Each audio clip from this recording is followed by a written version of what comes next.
This is about what feels like my 50th attempt to make the second part of a video. I'm going to break this up into parts as well so that you don't spend your entire life watching my videos, which will not be fun for you.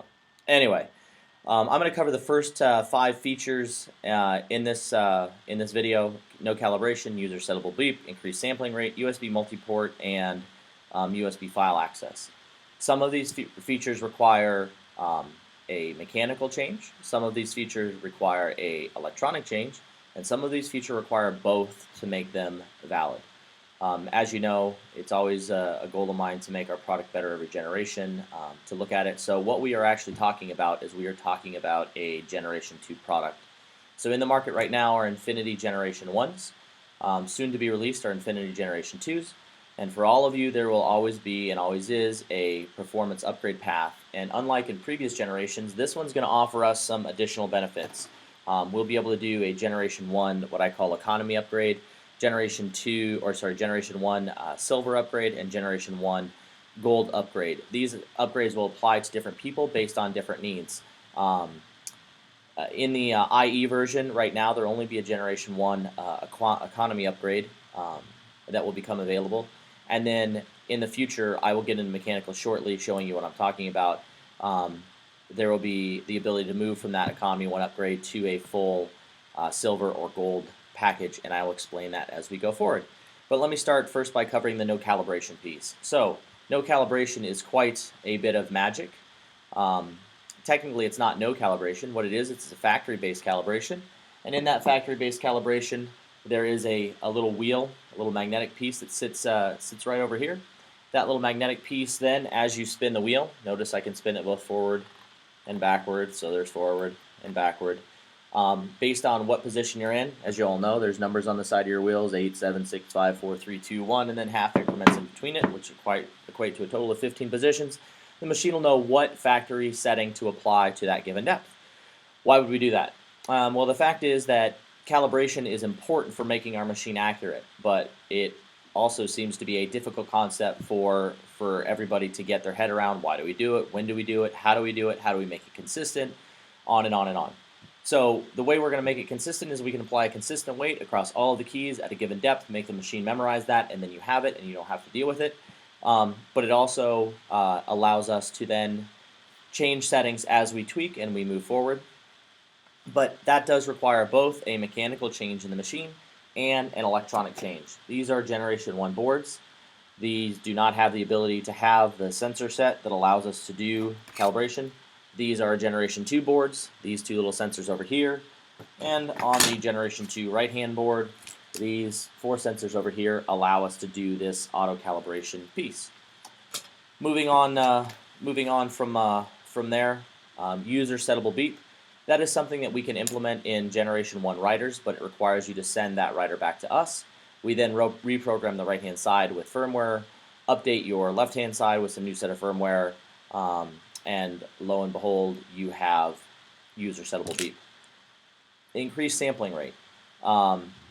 Increased sampling rate, what that means is the ability for the machine to rapidly read all of the data coming into it. Currently, it reads 1,000 bits of information per second, or basically one set of information every 1 millisecond. What that does is it turns this little processor into goo. This is Generation 1. This poor little guy is at its full capacity. He basically can do no more, which limits our ability to increase sampling rate on this guy.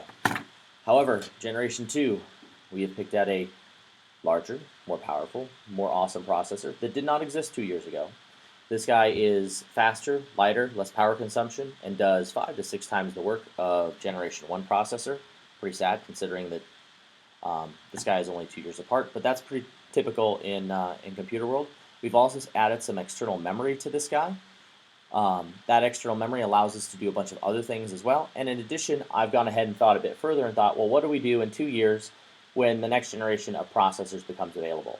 Well, in 2 years, what we're going to do is we're going to desolder all of these little solder points. We're going to remove this daughter board, this processor board. We're going to put on a new one. We're going to hand the machine back, and it's going to be awesome faster yet. So in 2, 3, 4 years from now, as these things get faster, cheaper, more power wise, or greater in power consumption, less power consumption for greater processing potential. We'll go ahead and just replace this part. Boom, you have a rider that works even better. USB multiport. USB multiport is the ability for us to plug in a USB cable into this tiny little hole, and then through the magic of this little processor right here, or this little part right here, USB multiport gets turned into, I take that back, that little part right there. USB multiport allows us to then have multiple serial ports in your computer, allowing us to connect to i2, allowing us to connect to your PC, and run 2 different programs simultaneously through the USB port, which is awesome. It is not available on Generation 1 boards, as this little chip right here is not capable of doing that. And it's not something that you can just switch.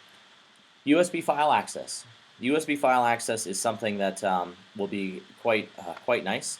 It allows you to plug your USB cable in, and no longer would you have to remove the card from the machine, but you're able to access all of the files on all of the cards through your Infinity 2 software through the USB port. You can save them off just like any standard Windows file, and it goes ahead and protects the integrity of your writer. That is an electronic change. There is no way around that. So that's USB file access. 14% of you like that, 8% on the multiport, 90% on the increased sampling rate, 3% on the user settable beep, and 16% on the no calibration window, but I'm willing to bet you that more of you will like them when you have them. This is going to conclude the second part of my electronic response. The third part will come up in just a minute. That's going to cover the next 5 features, which are support for 32 gigabyte cards and greater, full-size SD card slot, internal microphone, increased Bluetooth range, and power from the USB port. Be back in 2 minutes.